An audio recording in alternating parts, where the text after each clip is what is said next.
for you, Kings fans, wherever you may be. All the frustration and disappointment of the past is gone. The 45-year drought is over. The Los Angeles Kings are indeed the kings of the National Hockey League. They are the 2012 Stanley Cup champions.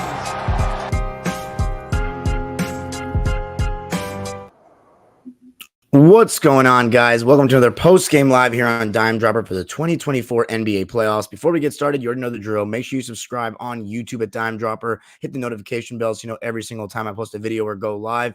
And, of course, follow your boy on social media at Twitter, Instagram, and TikTok at Dime Dropper Pod.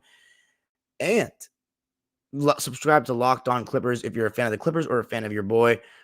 Tonight, we are live from a hotel room. So that's all I'm giving out. Yeah, not the normal setup. I don't have my HD camera, so apologies for the people that are watching on video. It is not as nice, but we're still going live, and we still have a goal here, and that is to talk about every single game of the postseason this year, and we haven't missed one yet, so we're going to continue that. For everybody that's watching on Twitter, I suggest you come to YouTube. The link is posted all over my Twitter page, so come to YouTube. This is where I can see your comments. This is where you can give super chats, which are turned on if you want to drop $1 or a dime. Any donation is appreciated. And tonight we've got two games on the agenda, obviously both games of the conference finals.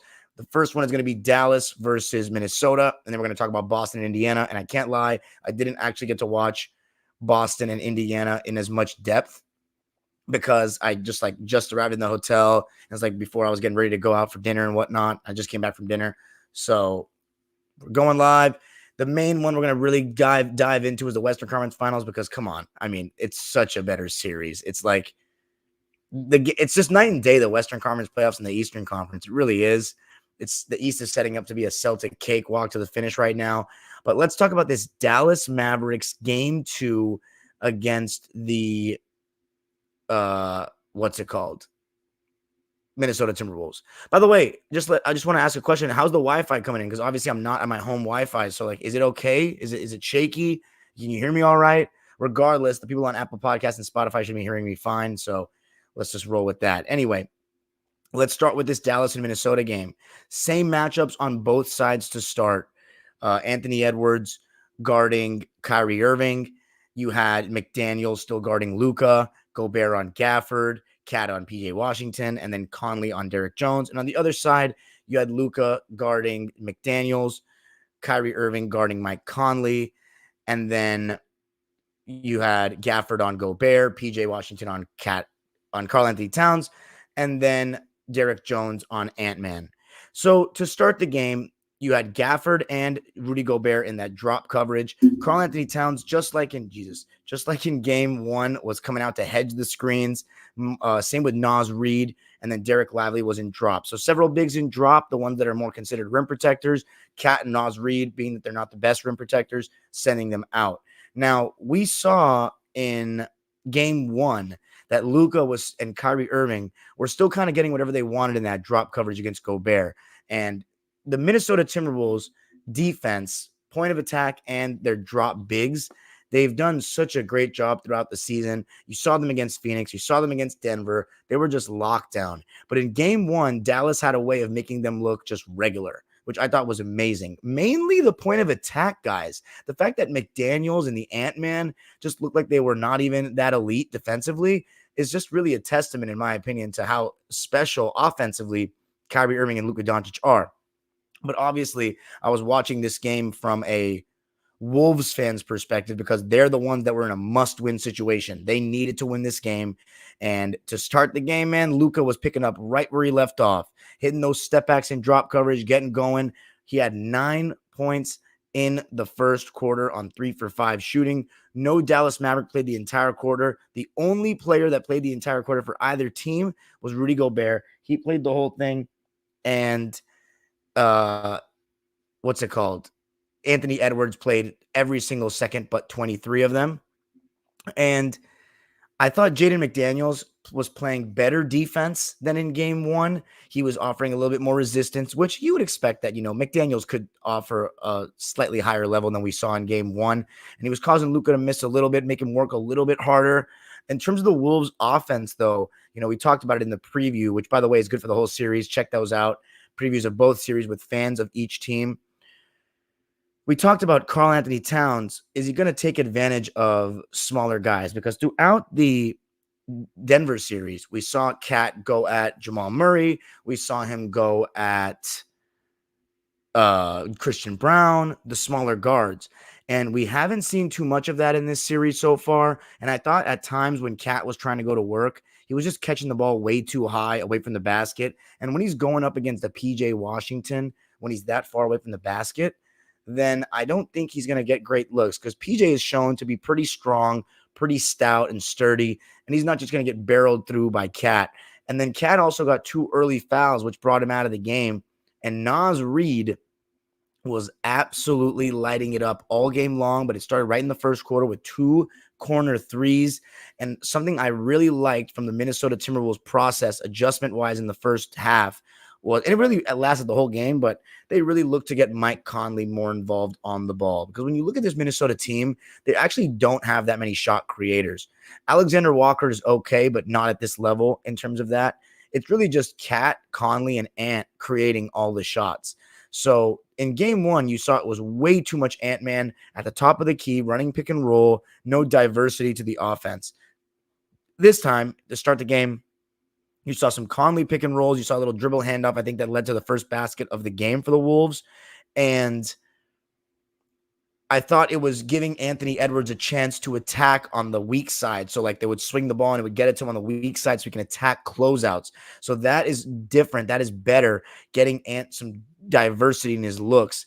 As far as the Mavs, though, Daniel Gafford still got a couple of lobs right away in that first quarter, 3 of them to be exact. 3 for 3 in the first. And the Wolves, I just thought they looked energized, though, at first. Definitely energized, definitely playing with a sense of urgency. After the first quarter, the score was 26-32 in favor of the Wolves. Now, in the second quarter, Naz Reid continued to scorch, knocking down threes. The second one he made led to a timeout. Luka, he was still doing his Luka thing. Step backs all day, kind of keeping Dallas in it, even though all the momentum was in Minnesota's favor and the crowd was just like absolutely electric.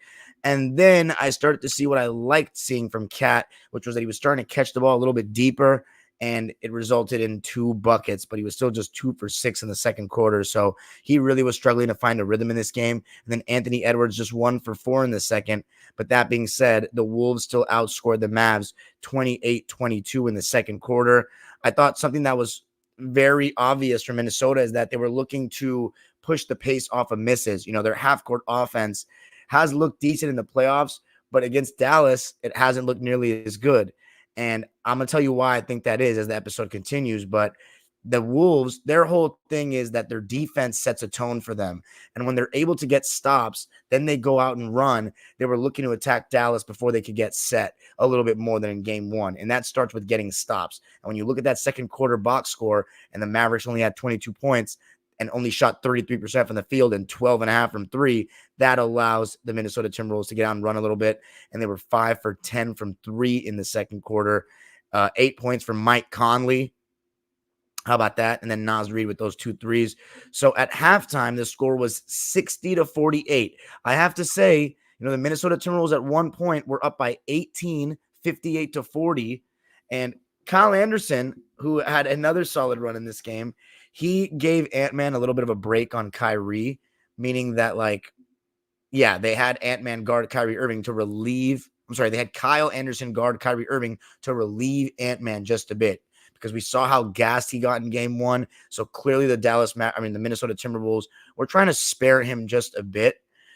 At one point, the Wolves were up 58-40. They had held Dallas through 2 droughts of over 3 minutes without a field goal in that second quarter.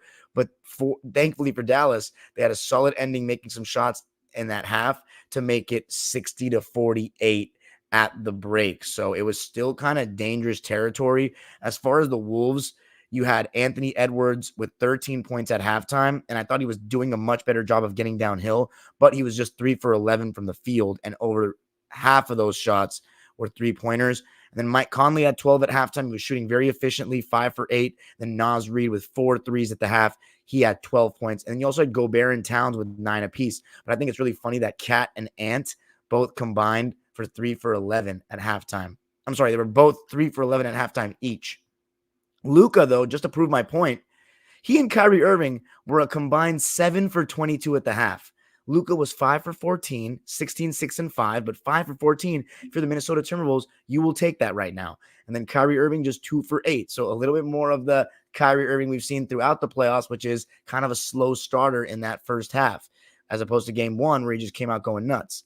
Now, in the third quarter, I'm kind of confused as to why Minnesota did this. And it was kind of funny because I heard contrasting stories about, not stories, contrasting opinion of like, oh, they were playing, they were blitzing and it was working. And then they switched to drop, or they were switching Gobert on the perimeter and stuff like that. What I noticed was that they were in drop to begin the game, the whole first half.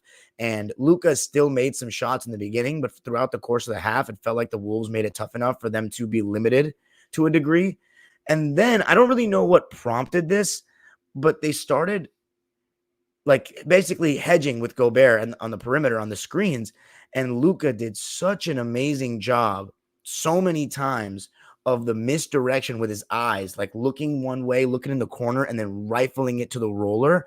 And so many times Derek Lively or Daniel Gafford were just under the rim with no resistance.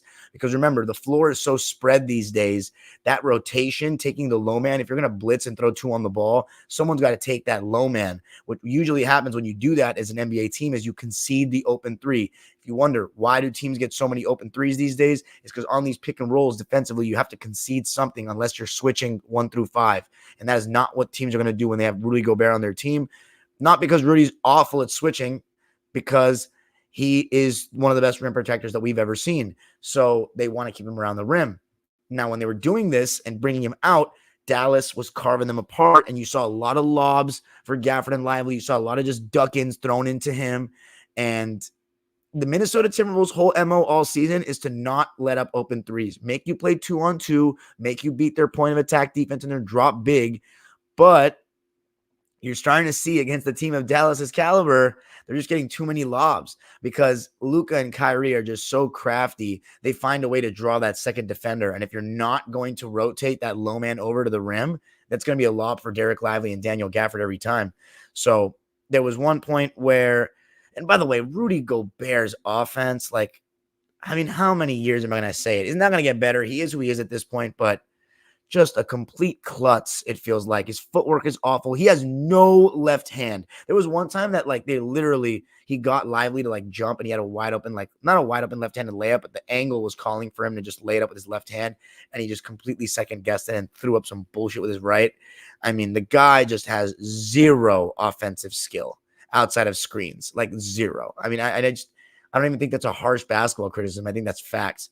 And it's really, really aggravating to watch for me because I just hate bigs with no skill. Like, I consider that skill. I don't consider guys just shooting jump shots skill, which he can't even do that either.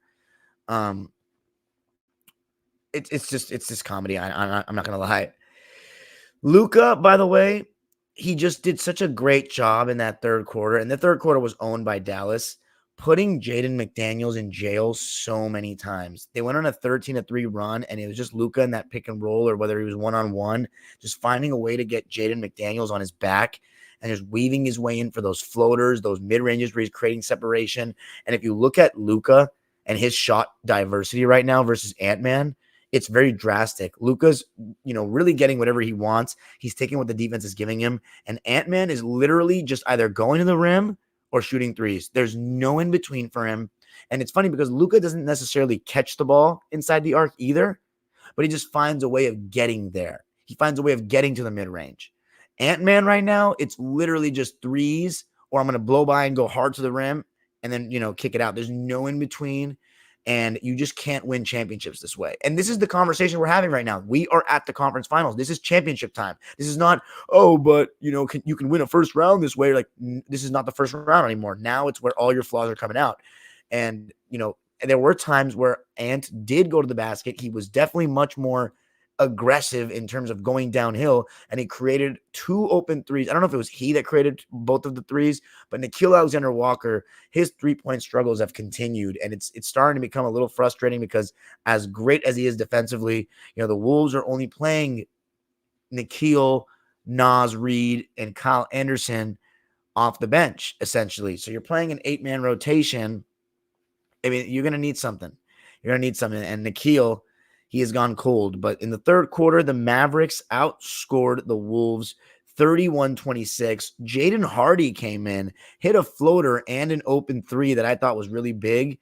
It was a very tough, quiet quarter for the Ant-Man, but it was, for the Wolves' sake, thankfully ended by Naz Reid hitting another 3 to make it 86-79. In that third quarter, Luka had 11 points. No other Maverick had more than 5. Kyrie Irving only shot 3 times in that third quarter. So at this point of the game, going into the fourth, this man had only shot 11 times, which is, again, kind of similar to what we've seen throughout the postseason with him. But the thing about Kyrie is you just can't count him out at the end of games. The Wolves were ice cold in that third quarter, 7 for 21 from the field. Ant-Man, Rudy Gobert, and Karl Anthony Towns were all 1 for 4 in the quarter. Nickeil Alexander-Walker and Towns led the way with 6 points each in that quarter. Ant-Man just 2. He did have 3 assists, though. But again, you're looking at their approach. It's a lot of Ant-Man at the top of the key. It's a lot of him running pick and rolls. And then Cat, we haven't seen Cat try to abuse anything. He catches the ball too far from the basket for me, and he's trying to revert back to his old ways. And he did get plenty of open shots and he just didn't make them. But if you're the Wolves, you need to try to get these smaller guys like Kyrie. I mean, even Luka, you got to try to get him switched on to Cat, because Cat versus PJ Washington one-on-one, I just really don't know. Like, I truly don't know how much of an advantage they're going to gain with that. In the fourth quarter, this is where things got fun. Kyrie Irving immediately came out and just started hitting threes. He hit a 3 to give the Mavs the lead, 87-86 from the right wing. And I will say it was a rough start to the quarter for Mike Conley, because he got 5 points scored on him like very easily just because of his lack of size. And Derek Lively, man, how much more can we say about this guy? I mean, this dude is a rookie playing heavy minutes in a conference final setting. He's blocking shots. He's deterring the rim. He's coming out to the perimeter when he needs to. His help defense is good. His lob threat is good. It's like the thing about Luka. I mean, well, not even Luka. Gafford is not, doing bad in any way, but it just feels like Lively just has even more bounce, even more athleticism, where you just have an even higher window to throw it up to him. And his defense, I mean, his rim protection has been really impressive. Just everything about him has been impressive. The way he's deterred the rim. And, if you really look at it, this is why I was saying Minnesota, not before the series, of course. I picked Wolves in 6. I'm looking like an absolute fool right now. I keep underestimating Dallas, to be honest. And the funny part is I might just pick Celtics next round because I want to, because I just feel like winning 4 series on the road is so improbable. But I mean, Dallas has proven a lot of people wrong. Maybe they're the exception with 69 Celtics and the 95 Rockets. I mean, they have something in common with the 95 Rockets. They made a big midseason trade that changed their fortunes, and they do have a very fantastic star player and a nice number 2. But let me just say this. In the first 2 rounds, the Wolves played against Eastern European centers that can't really get off the ground, Yusuf Nurkic and Nikola Jokic. They're not exactly rim deterrents.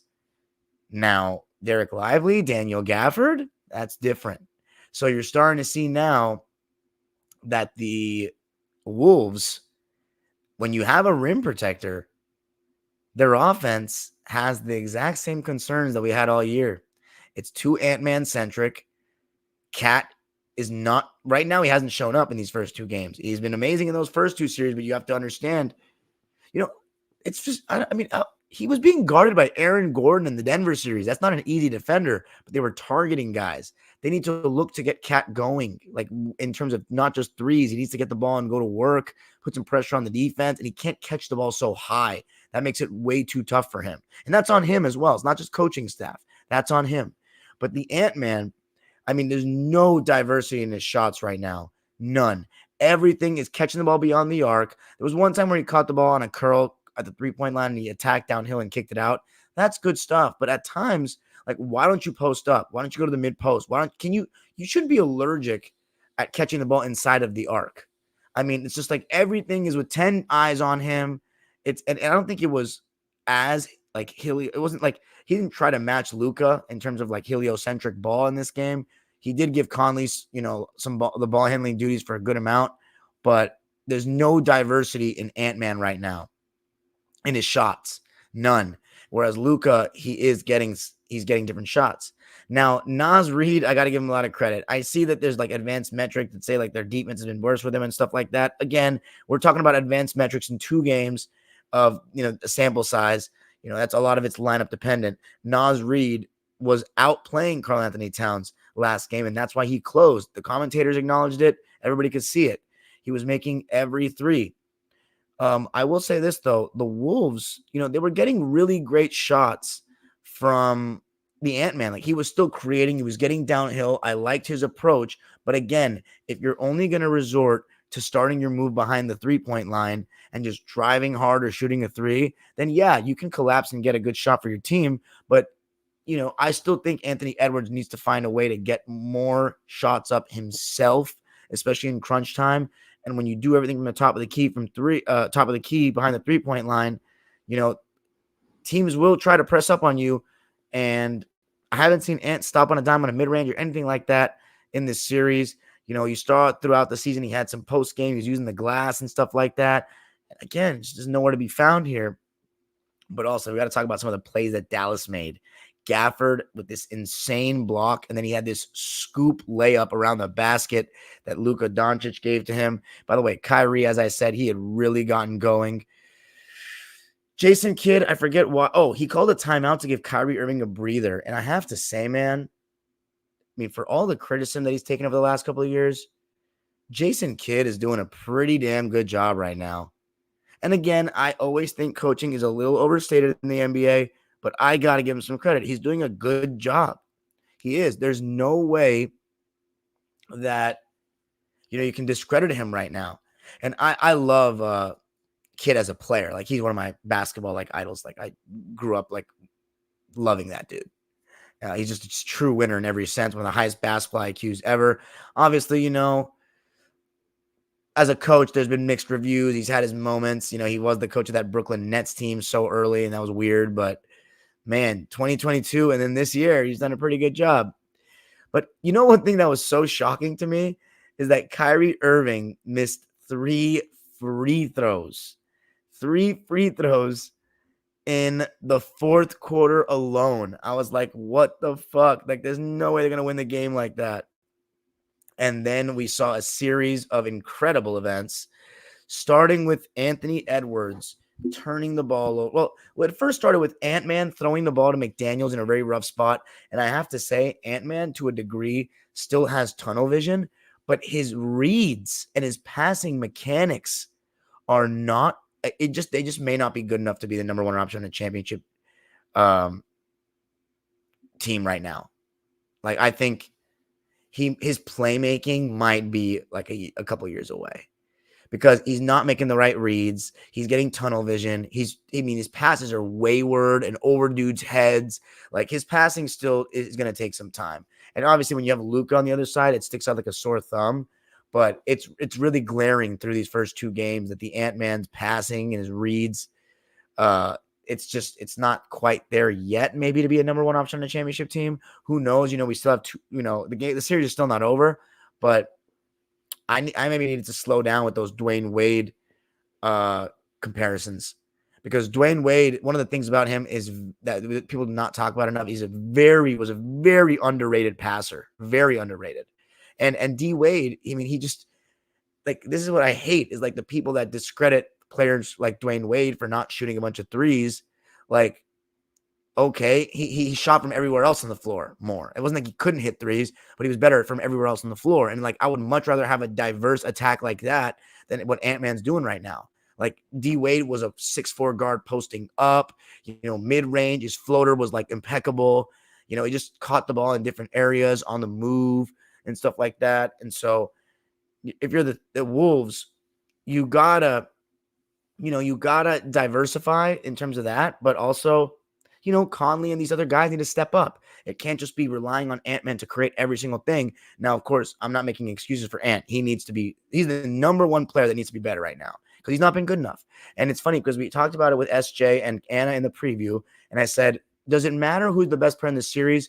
And SJ said, you know what? I think we need Luka to be the best player in the series, but I don't know if the Wolves do need Ant to be the best. Well, right now, I don't know about that. Because so far, it's Luka 2, Ant 0, Mavs 2, Wolves 0. It's been that simple. Sometimes you can just save all the think pieces and all the 26 minutes of garbage I just talked about. Sometimes it's that simple as when your teams are fairly even, and this series has come down to a total so far. It's 2-0 Dallas, but of the 5 points between the two games, 4 points between the two games, Luka has just done a better job closing than the Ant-Man, and then Kyrie is completely outplaying Cat. So you don't even have to look any further. If the two, and plus, Kyrie Irving played better in game 1 than Ant did in either of the first 2 games. So you can make a strong argument that their top 2 players, have been the best in the series right now. And that's no coincidence that they're up 2-0. Now, that turnover on McDaniels, that's one of the most frustrating calls because it just gives me the highest sense of rage because it reminds me of the 2014 Game 5 against the Thunder that we had. And Kyrie Irving grabbed McDaniels' hand, his arm, and they called it out of bounds off of Jaden. And it was out of bounds off of Jaden, but there was a foul that was missed. And every single time that this call is made, it is made just like that. We miss, and I think that's bullshit. They got to change that rule. If you miss a foul, then what the hell is the point of reviewing it if you can't overturn that? You should be able to call a foul if you missed one.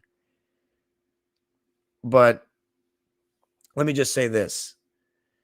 The ball is always called that way, right? Out of bounds off the guy it touched last, except for one time in NBA history. One time. The Clippers against the Thunder.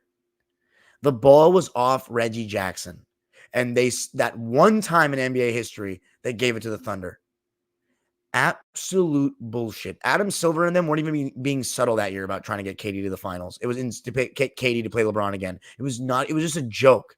I mean, you suspended Zach Randolph in Game 7, like ruining one of the best first round series of all time, and then you did that. I mean, it was just egregious. It absolutely infuriates me that every fucking year that call is made the same, except for one time in the history of basketball, one time, and it will have to be us. God just doesn't want me to be happy as a Clipper fan. But anyway, so the ball went to the Mavs, and the funny part is that the Wolves still got to stop, and then Ant-Man just threw the ball away. I mean, man, it was rough to watch. 2 straight turnovers. By the way, Kyrie Irving's relocation 3 that he made to make it 106-108 was big time. I mean, just the way he subtly moved out to the corner like that, and Luka found him right on the money, was so big. And then the Luka magic happened.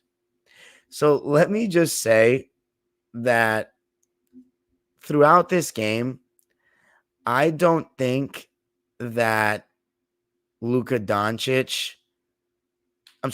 Gobert was offering that much resistance. Like, they're targeting him in pick and roll. I know normally, what's it called? I know normally you want to put bigs in the action because that's just normal. You put the big in the pick and roll. But Rudy Gobert is not the type of player that you just say, okay, let me just put him in the screen and roll every single time down the floor. It's like we're putting him in the screen and roll just because we want our big to set the screen. Well, it feels like, again, as we talked about in the preview, it literally feels like Luka has a vendetta against Gobert. Like, it's just like, come here. I want to prove a point that you're fucking weak. And it's just wild because it's amazing to me how little respect the peers of Rudy Gobert seem to have for him. Like, it's wild. Like, everyone doesn't seem to be, even when before Gobert was on the team, Ant said, ain't nobody scared of no Rudy Gobert. Just hilarious to just think about. And that last play, you knew, because they were starting to switch to try to take away the advantage in the pick and roll. And so Luka and them targeted Rudy. And I was watching with my dad, and I told him right away, I said, he's going to get to his step back, isn't he? But what made it impressive is that Luka always takes the step back going to his left. He shot this one going right. And he had Rudy on ice skates. And he drained it for game. And then Naz Reid got a pretty decent look. I have to say, though, really good help and recovery by Derek Jones Jr. But, man, Luka Doncic adds another playoff game winner to the resume after the Clippers won against us, of course, in the bubble. This one was 100 times more sick, though, because it's a conference finals game with a crowd, silencer. And, oh, man, ice in the veins of one of the clutchest players in the league. The Dallas Mavericks win it 109-108 to take a 2-0 lead against the team that knocked off the defending champions. Unbelievable win. Unreal shot from Luka. I mean, and then the shit he was talking after, you can't guard me, motherfucker. It was crazy. Let's just talk about some things right away, right? Before we get into the box scores. Okay. There was a lot of conversation about Rudy Gobert on that last possession. I don't think that the scheme to switch everything in the last possession is bad. I think that's what most teams do because they just don't want to give up an advantage in the pick and roll. They want to make you play one-on-one. Now, Kenny Smith did have a valid point. Why not just double Luka at the end and just make sure you don't leave Kyrie open and make sure that you don't leave a big open around the rim and make one of those other guys, Derek Jones or PJ Washington, get the shot. They left Gobert on an island with Luka, and you can make an argument that that's a schematical error. Now, Draymond Green in the postgame, I mean, I'm a Gobert hater. Everybody knows that. I'm not a fan of him, but I try my best to come on here and be objective. Draymond Green smiling like that, like he had just gotten a Christmas present by seeing Gobert get gamed like that, it was kind of tough to watch. I'm not going to lie. It felt like he has real vitriol for the guy. And he was saying like they should have taken him off the floor. And here's what I have to say to that. It is, and Stan Van Gundy was saying the same thing, but it's very easy to say like, oh, you know, Rudy Gobert is not a great switcher on the Luka. You don't want to have him on the floor. But like, if you need one stop to win a game, you're seriously going to take the defensive player of the year off of the floor. The fact that this is a conversation, though, is not good for Rudy Gobert. Like the fact that it's even being discussed, and there is validity to the discussion, is not good for Rudy Gobert. Because what defensive player of the year in NBA history do we do this about? Like, we just don't. We just don't. And it's about relative to era. It's not even about, oh, but, you know, if you put that guy in this era, they'd be in the same situation. It's all just relative to era to me.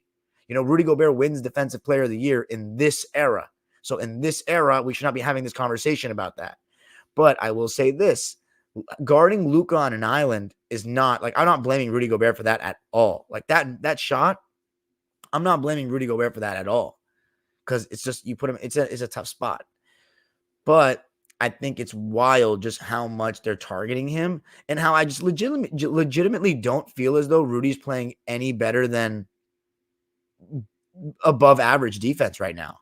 Like, he's not doing anything to deter or make, like, I know Minnesota's defense was better than their offense, and their defense in these first two games has been better than their offense. But I don't like when people like use one category and say like, "Oh, the defense isn't the problem; it's the offense." No, if you're losing, then maybe both things are the fucking problem. I guarantee you that the Timberwolves coaching staff is not saying that only one side of the ball is the problem. It's not. That's not true.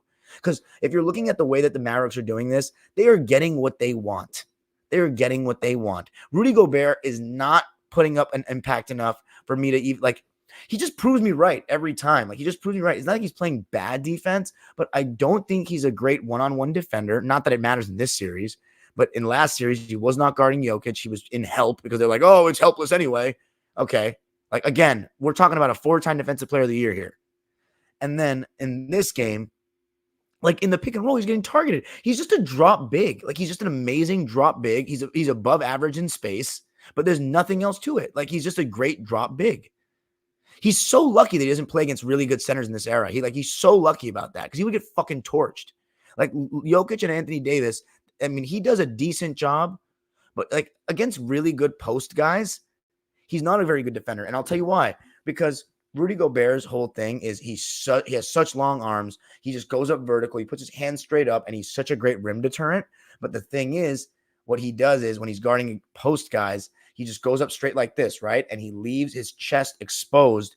Those guys use their leverage and center of gravity to put their shoulder into him and create separation. And he just gets kind of like moved aside a little bit.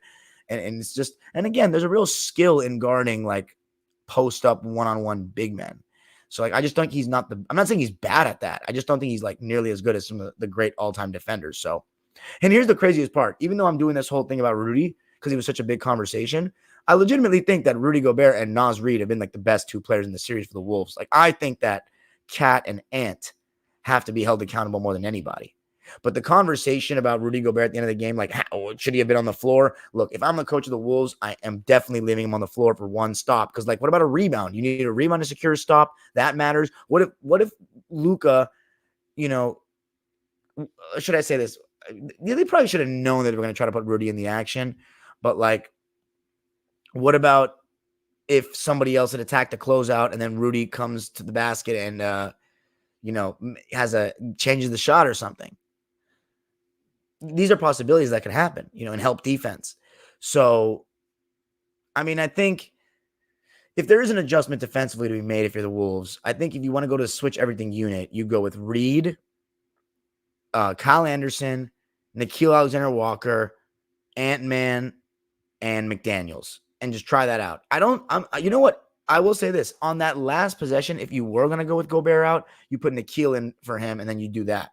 So, what a shot by Luka. But let's read the lines first for the Timberwolves. But in the fourth quarter, the score was 30-22 in favor of Dallas. They shot 61% from the field in the fourth and 56 from 3. Luka only had 5 points in the fourth, but he did have 5 assists in one quarter. Kyrie had 13 in the fourth, and Gafford had 6. And Kyrie, man, the way he turned up like that, how good has he been in the playoffs? Like, I mean, he is just answering all the critics, the doubters. He's playing D, and I got to give Luka and Kyrie credit, man. They are still playing defense, and I can't knock it. You need that to win a championship. One of my convictions is if your 2 best players don't guard, you won't win a ring. And if you look at Murray and Jokic last year, they stepped it up. You look at Luka and Kyrie this year, they're stepping it up. Right now, their defense is championship. It's good enough to win a championship at the current moment.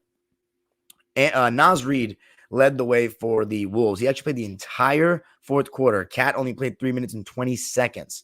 So Reid had 8 points, Ant-Man 6 in the fourth, 4 of those coming from the line. But yeah, that was that. Let's read the lines first for the victors, the Dallas Mavericks. How about 3 minutes from Dante Exum? 0 for 1, 0 points. 5 minutes from Tim Hardaway Jr., 0 points, 0 for 1. Same thing. How about 12 minutes from Jaden Hardy? Pretty impactful, I might say. 8 points. Got a rebound, got an assist, got a steal on 3 for 7 shooting and 2 for 3 from deep.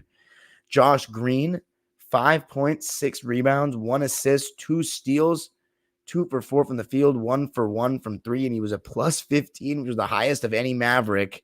Again, I mean, I'm not putting too much stock into that, but he was okay. Derek Lively, God, what a performance again. 14 points, 9 rebounds, 2 assists on a 6 for 6 shooting game. He is currently 10 for 10 in the series, if I'm not mistaken. 2 for 2 from the foul line in 27 minutes. And then you have the starters, all whom played 21 minutes or more. Daniel Gafford had 16 points, 5 rebounds, and 5 blocks. 5 blocks on 8 for 10 shooting. So he was really solid in just 21 minutes. And then Derrick Jones Jr., quieter game for him, but he still has to guard the number one player on the other team. He does a hell of a job on him. 4 points, 4 rebounds, 1 assist, 2 steals, and a turnover on 1 for 5 shooting, 0 for 3 from deep, and 2 for 2 from the foul line in 33 minutes for DJJ. And then PJ Washington, off to a quieter start so far this series, but 10 points, 5 rebounds, 1 steal, 2 blocks, a turnover on 4 for 11 shooting and 0 for 4 from 3. The Mavs shot 49% from the field, 39 from 3, 68 from the line. So the shooting splits outside of free throws are still pretty good. Kyrie Irving, 20 points, 4 rebounds, 6 assists, 1 steal, 2 turnovers. Again, I mean, right, we'll see if he continues to get away with like the slow first halves, but the fourth quarter, it's more about how you finish than how you start. It always has been in basketball, and it always will remain that way. And Kyrie Irving is one of the best closers we have in the league. And I'll tell you this right now, the Minnesota Timberwolves, they have to try to stop getting in these close games with Dallas, because close games with Luka and Kyrie, it's not favorable. And the crunch time offense of the Wolves has not just been a sketchy thing this playoffs, this series. It's been a thing all season long. We've talked about it. So, yeah, they got to try their best to win in a more decisive fashion, because if the game is close, got the boogeyman number 77 on the other side, and then Kyrie Irving as well. Kyrie shot 7 for 16 from the field, 4 for 7 from 3, 2 for 5 from the line. Is just shocking in 39 minutes. Luka, the man of the hour, my player of the game, with a triple-double yet again. He's got as many triple-doubles as everybody in the playoffs combined. I think he's got 5, 32 points, 10 rebounds, 13 assists, 4 turnovers on 10 for 23 shooting, 5 for 11 from 3, and 7 for 7 from the line. I mean, it's just amazing what Dallas is doing right now. Can they sweep? Will they sweep? At this point, if you're a Mavs fan, you should want it. But at the very least, you just got to get one of these games in Dallas. You're up 3-1, and then you're like, wow, like on your way to your 3rd finals ever. Oh, my God. It's really happening right now. Does it make me feel any better as a Clipper fan? Fuck no. I don't care. I'm not doing those participation trophy things. Oh, we lost to the champs, the West Conference champs. Like, no. Anyway, how about Minnesota? 14 minutes for Nickeil Alexander-Walker. 6 points, 1 rebound, 2 assists, and a block on 2 for 4 shooting, 0 for 2 from 3, 2 for 2 from the line. It would be nice to see him make a couple of threes. It's limiting his minutes. Kyle Anderson is off to a really solid start to the series, in fact. 7 points, 5 boards, 5 assists. I will say, though, like him and Rudy Gobert running high screen and roll towards the end of the game is a little odd, like in choice of what you're doing, but I don't think he's been bad. 7 points, 5 boards, 5 assists on 2 for 5 shooting, 3 for 4 from the foul line in 20 minutes. Naz Reid was spectacular. 23 points, 2 rebounds, 2 steals on 8 for 13 shooting, and 7 for 9 from 3. My God. So he's doing his part. Karl-Anthony Towns played the least of the starters, and man, he's off to a rough start to the series. 15 points, 7 boards, 3 assists, 2 steals on 4 for 16 shooting, 1 for 5 from 3, 6 for 7 from the line. Again, that's nowhere near good enough. He needs to try to target smaller guys, because if he's going to go at PJ Washington, he needs to be more around the rim. It's like he's catching the ball way too high, and I've always had this issue with Cat. And I thought he had gone over it a little bit, but here's the thing. Even in these other series, when he was isolating, he was still catching it too high for me, and he's just powering through. But that's not always going to work, especially with Dallas's rim protection. But anyway, Conley, much better game. I thought he was fine. 18 points. He was good, actually. 18 points, 5 boards, 5 assists. He's just a little small defensively and old. 1 steal, 1 block, 2 turnovers on 7 for 14 shooting, 2 for 5 from 3, and 2 for 3 from the foul line. Jaden McDaniels, not the game he had in game 1, but defensively, his job is to defend, and I think he did a pretty decent job. It's just like right now he does not look like he's all that, and that's just more of a testament to me to Luka and Kyrie. But man, how good of a job did Terrence Mann do in that first round? Wow. Unless Luka's just feeling a lot better health-wise, because it looks like he is. 2 points, 5 boards, 2 assists, 2 blocks, 2 turnovers for the J-Mac guy, 1 for 6 from the field, 0 for 3 from deep, and no free throw attempts. Gobert, double-double, 16 points, 10 boards, 2 assists, 2 steals, 1 block, no turnovers on 6 for 10 shooting, 4 for 6 from the foul line in 38 minutes. So that looks pretty good. I mean, he wasn't bad. He got too much heat, but I'm just saying, I just don't think he's like, defensively, he's a great drop big. He's one of the all-time rim protectors. I just think there's so many better defenders in history to be without the defensive resume he has. Like, it's just Like Tim Duncan doesn't have a defensive player of the year, but I think he's a much better defender than Gobert for me. The Ant-Man, yikes. 21 points, 5 rebounds, 7 dimes, 1 block, 2 turnovers on 5 for 17 shooting, 2 for 7 from 3, 9 for 10 from the foul line.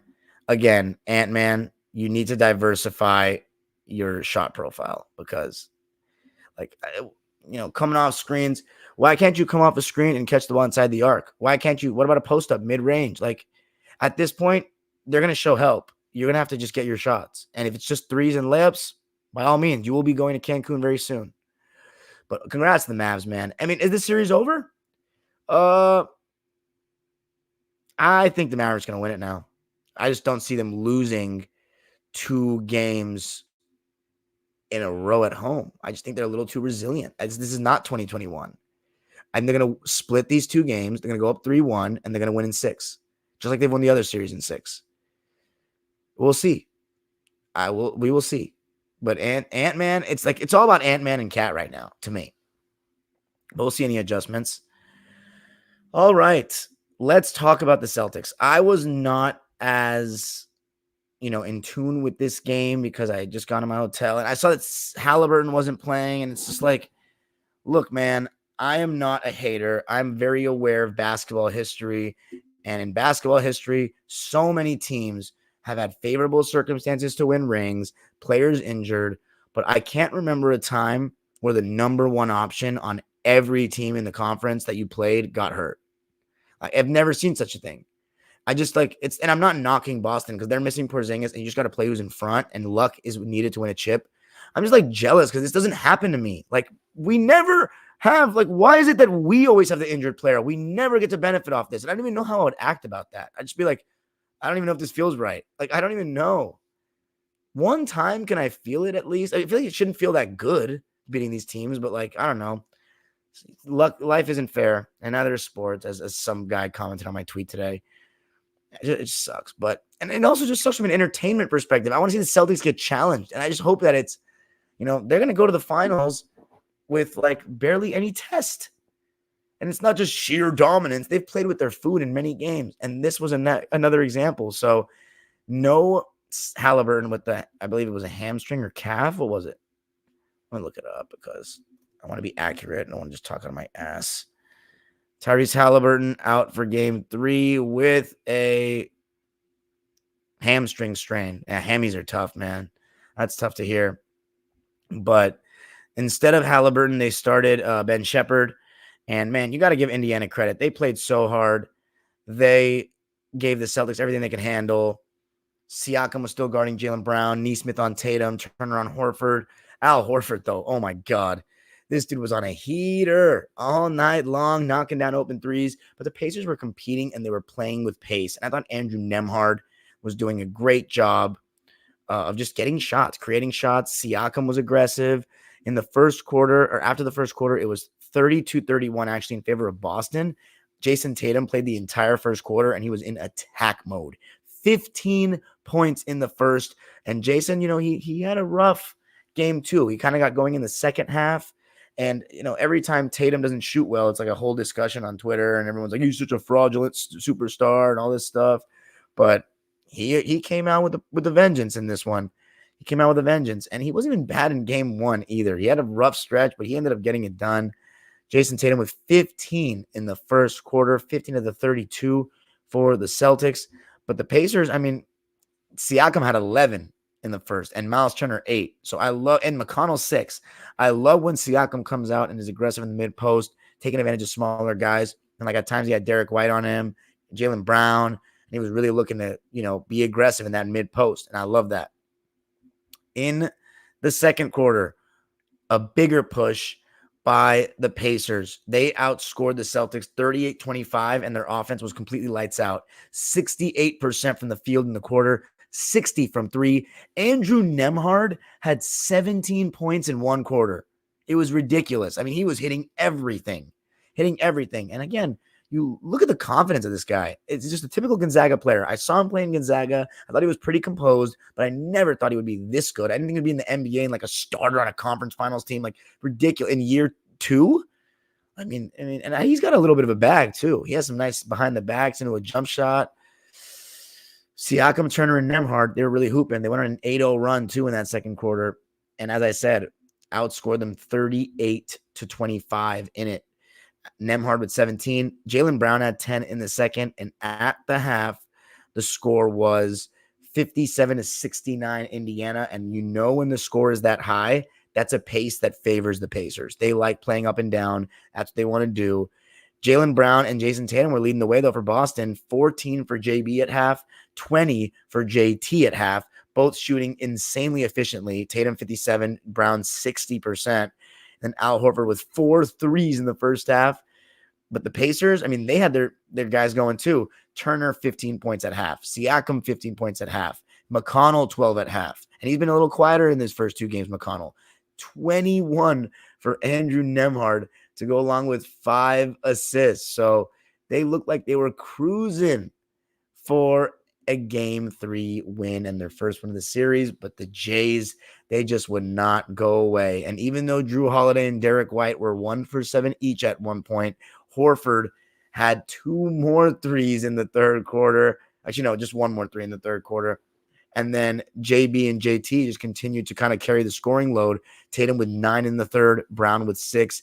And Derek White and Drew Holiday combined for 0 for 8 in the quarter. So the Celtics outscored the Pacers 24-21 going into the fourth, which means that given that what was the score at halftime? I said it was 69-57. Yeah. So if they were down by 12 at the half, and then they outscored the Pacers by 3. They were down by 9 going into the fourth quarter. So like it still was right there for the Pacers to win it. By the way, as I said, TJ McConnell having a very solid game, getting downhill, getting to his mid-range. I mean, you know what he does. But fourth quarter, man, Nembhard was hooping. Derek White and Drew Holiday's defense, though, this is why these guys are like probably going to win a championship. It's like they can shoot like that, but they're still on the floor because their defense is so good. And then once they make shots, it's just like icing on the cake. It's like those are the type of guys I would take in a war with me any day of the week because they're going to do the little things that help you win games. And like Derek White's interior help defense is like absurd for a guard. I mean, really is incredible. So you saw that on full display in this game. The Pacers and the Celtics, you know, they both went very switch heavy in the fourth quarter. So it kind of became like an ISO battle. TJ McConnell, by the way, I thought they were going to win the game when he hit a corner 3 and he had to, turn the corner on a pick and roll. I thought they had him, but Tatum, he was hooping. There was a great sequence where he hit a 3 off of a Drew Holiday drive, kick, and then an extra swing. And then Tatum drives and throws a behind the back pass, long distance from like the middle of the paint to the corner to Al Horford for his 7th 3 of the game. But what a pass from JT in a big moment of the game. And then that guy does it again. Drew Holiday. And 1. Get off me, little boy. And 1. And then with about 10 seconds left in the game or 15 seconds, Pacers are bringing it up. Didn't call timeout because they got a miss. And so obviously, the instinct of Carlisle was, let's see if we can catch him in transition. Drew Holiday hustles and runs back to get back in front of the ball. He takes a hit and kind of loses his balance. And then he still recovers, gets into Nembhard's chest and pokes it away with the left hand. I mean, how many times, reminiscent of Game 5 against the Celtics in 2022, 2021 against the Bucks, of course. I'm sorry, against the Suns, of course. It just gave me flashbacks. I mean, this guy, he just has the knack for big defensive plays, doesn't he? This is why I was like so hoping that the Clippers could get him. It's stuff like this. He always will, even when he doesn't shoot the best, he will help you contribute to wins. And that is the type of player. Those are the type of guys that win chips. They really do. It's those guys that they might not shoot well, but they'll still find a way, like the McDaniels of the world, like the Carusos. These guys will do that. Michael Cooper. And Drew Holiday is one of those guys. Now, the thing is, Drew Holiday has been an all-star before. So, like, at times, his shooting deficiencies and his inefficiency can hurt. It's not like he doesn't have the expectation of a Michael Cooper. He has a higher standard. But, man, when he's playing well offensively like he was in the first 2 games, it's just icing on the cake. As far as I'm concerned, he's had 3 really good games so far because you have to be neglecting the whole defensive side of the ball to say he hasn't had a good game. And that he didn't have a good game today. He won him the game, essentially. He won him the game. And then the final play was an interesting one. Neesmith for 3. I thought that was an interesting choice. I thought it was going to be Andrew Nembhard. But, I mean, the Celtics stole it. And I think for the Pacers, it's just like, you don't really have your guy. I mean, you don't have your guy. It's tough playing against a team of this caliber. Jason Tatum had 7 in the 4th and played the whole thing, but he was just 1 for 4 in the 4th. That 1-3 I was talking about, but he did have 4 assists in the quarter and 4 for 5 from the line. Drew Holiday had 9 points, 5 rebounds, an assist and a steal in the 4th quarter on 3 for 3 shooting and 3 for 3 from the line. It's my guy right there. Campbell Hall's finest, UCLA's finest. Al Horford, 8 points in the 4th. How good was he? And then he even got a jump hook in the post. I was like, because I forget who he was mismatched against. I was like, you got to go Atlanta Al on that one. And he did.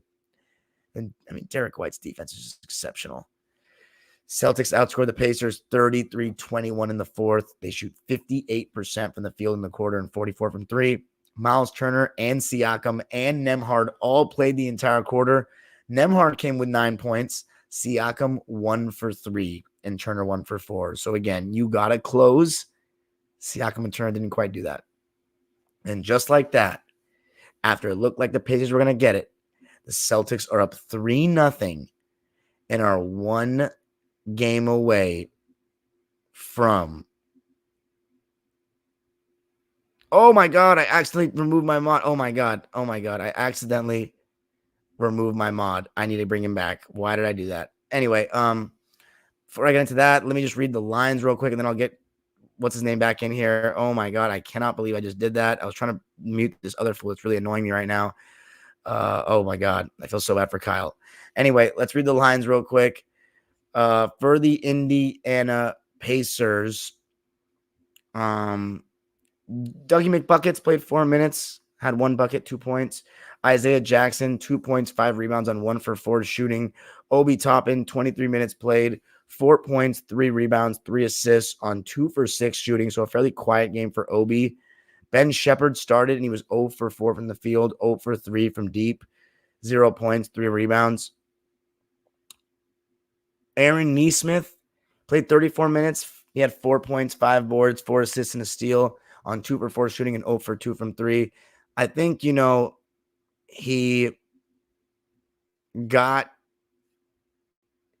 trying his hardest out there. But sometimes your hardest is not enough. Anyway, no, it was not you, Colton. I was talking to the commenters. I'm not annoyed by you. Anyway, Pascal Siakam. No, let's go with TJ McConnell first. TJ McConnell played really well. 23 points, 9 rebounds, 6 assists, and a steal to go on 10 for 17 shooting and 1 for 4 from 3. The guy's been amazing all playoffs. Can't really ask for much more. Miles Turner, 22 and 10. Wow. But he had 5 turnovers. He turns the ball over way too much for a big. It's on way too much for a big. But 22 and 10 is good. Let's see, how many turnovers did they have as a team? 11. But the fact is, Miles Turner had 5 of those, which is a lot. But, yeah. Again, I was watching this still from a Celtics perspective a little bit more because they don't have Halliburton. It's like they got to win. Siakam, 22 points, 3 rebounds, 6 assists, and a steal on 9 for 18 shooting and 0 for 3 from deep. Pascal Siakam, though, I have to say, he had 15 points in the first half, so that means he only had 7 in the second, and that's just not going to cut it without Halliburton. And then you have Andrew Nembhard, who was the man tonight, 32 points, 4 boards, 9 assists on 12 for 21 shooting and 4 for 7 from 3. That young man should be extremely proud of himself, extremely. But, all right, let's look at, for the Pacers, I don't even know what to say. You got to do a better job closing, but it's like you're just so outmatched. I mean, even with Halliburton, they were fairly outmatched. But without him, I don't know. I hope Hallie plays in game 4. It's really sad seeing him go down. He's having such a great postseason. And it would be nice to see them win a game. I mean, Jesus Christ. Like, the Celtics just going to run away with this stuff. Ugh. Well, we wish you well, Halliburton. And then let's talk about the Celtics. 1 game away from the finals for the second time in 3 years. Familiar territory for the Celtics, especially in their franchise history. I mean, of course, we know Boston looking for banner 18 to go back in front as the all-time leader over the Lakers. Oh, man, they're so close to being there. And Jason Tatum and Jaylen Brown are so close to their second finals appearance. And Drew Holiday, same for him. Second finals appearance. We'll see. For the Celtics, by the way, they shot 47% from the field. Pacers 50.5%, but the Pacers didn't even get them any open threes. So the Celtics clearly made an emphasis to run them off the line. Pacers 5 for 22 from 3. Celtics 16 for 46 from 3. Over double the attempts of the Pacers from deep. So they made 11 more threes, and that kept them in the game. I mean, 7 of the 16 threes were made by Al Horford. 7 of them. God, I feel so bad for Kyle that I removed from the chat on accident. Oh, man, I'm so sorry to Kyle. But anyway, let's see. Let me finish these lines real quick. Oof. All right, Xavier Tillman played 13 minutes. He had 2 points, 1 rebound, 1 for 1 from the field. O'Shea Brissett, 9 minutes, had a donut, 1 rebound. Not much to say there. Hauser, 13.5 minutes, had a donut. He was 0 for 3 from the field and 0 for 3 from deep. This was not a game for the Celtics starters. I mean, bench players. They only had 4 points combined. Peyton Pritchard was great in game 2, but he only had 2 points in this one. On 1 for 3 shooting and 0 for 2 from 3. It was the starters, all of whom played 34.5 minutes or more. Al Horford, he was ridiculous. 23 points, 5 rebounds, 1 steal, 3 blocks on 8 for 14 shooting, 7 for 12 from 3. Just amazing. Having that pick and pop threat still without Porzingis. Remember last year in the conference finals, Al Horford went really cold from 3. So to see him do that is it's just huge. Anyway. Okay, thank God Kyle's back. Okay, cool. Oh, thank God. How about Derek White? 13 points, 5 rebounds, 7 assists, 4 blocks. I mean, are you fucking kidding me? 4 blocks for a guard? Like, he does this regularly, too. 3 for 11 from the field, 2 for 8 from 3. See, some of these nerds I argue with on Twitter that, like, just have, no understanding of the game. They just, jerk off the true shooting percentage and think that Derek White had a bad game because of that. And, he just didn't at all. Like, if it wasn't for Derek White, they probably don't win this game. 3 for 11 from the field, 2 for 8 from 3. I don't give a shit. Because players like that are going to win a ring or be close to it. Drew Holiday, similar kind of thing. 14 points, 9 rebounds. That's a guard, by the way, getting 9 rebounds, 3 assists, 3 steals and a block, including the game-sealing steal. 4 for 10 from the field, 1 for 6 from 3, 5 for 5 from the line. Again, 4 for 10 from the field and 1 for 6 from 3. He played like shit because his shooting percentage wasn't good. Cry me a fucking river, you dorks. 3-0. 3-0. 3-0 gold medal champion. That's all I got to say. Every team, so many teams wanted him for a reason, for shit like this. Campbell Hall's finest, UCLA's finest. Point blank, end of story. And then the Jays, a combined 60 points for them. Jaylen Brown continues to just be awesome in this postseason right now. Standing up to the critics. It's just they haven't been properly tested. I'm sorry, Celtics fans, but you haven't. So it's hard for me to say, oh, Jaylen Brown is proving everyone wrong. He's not really yet. He's playing awesome, but they haven't been tested. 24 points for him, 2 rebounds, 3 dimes, 1 steal, 1 block on 10 for 18 shooting. Did not shoot well from 3, though, 1 for 5, 3 for 4 from the foul line. And then my player of the game is none other than Jason Tatum. 36 points, 10 rebounds, double-figure rebounds has been very regular for him in this playoffs. 8 assists, so almost a triple-double. 1, by the way, 5 of those in the fourth. 1 steal, 2 blocks, and no turnovers. How about that? No turnovers from Tatum. 12 for 23 from the field, 5 for 10 from 3, 7 for 13 from 2, 7 for 11 from the line. You would like to see him maybe make 1 or 2 more free throws, but 44 minutes played, an awesome night's work for Jason Tatum, who is one game away from leading his team to another finals appearance. JT, shout out to him. Can't hate right now, can you? Can't hate. Everyone goes, his team is stacked. Okay. Is he the only player in NBA history that's had a stacked team? I mean, I will say the favorable route right now. It is. They're getting very lucky with all the injuries, but I would have still picked the Celtics to beat all these teams, even when they were healthy. So great stuff. Anyway, that's it for me in this one, guys. Thank you so much for listening. Let me know what you thought of the episode. And now to the live subscribers waiting patiently in the chat. And I also want to say big shout out to all. I hope they're listening. I'm getting more feedback from freaking Dallas fans these days than Celtics fans. Celtics fans, you guys are part of the reason I started my platform. Like, where are you guys? My UMass people, I need you to comment because congratulations. You are right there. You're almost there. Championship. I feel happy for you to a degree, even though you Boston fans have already won too much these days. But anyway, especially the Celtics.